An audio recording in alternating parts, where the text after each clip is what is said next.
In this tutorial, I'll show you how to change direct deposit on Turbotax.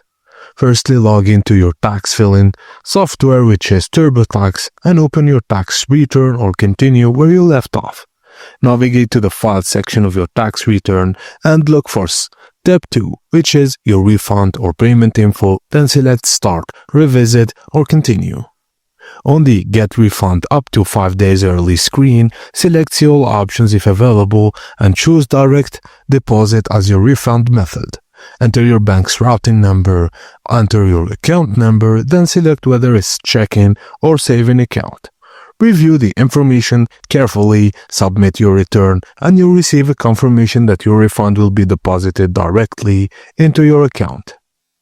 Direct deposit is the fastest method, typically within 21 days after the IRS accepts your return. You can track your refund using the IRS Where's My Refund tool. And that's it, guys. Thank you for watching, and please don't forget to like and subscribe for more.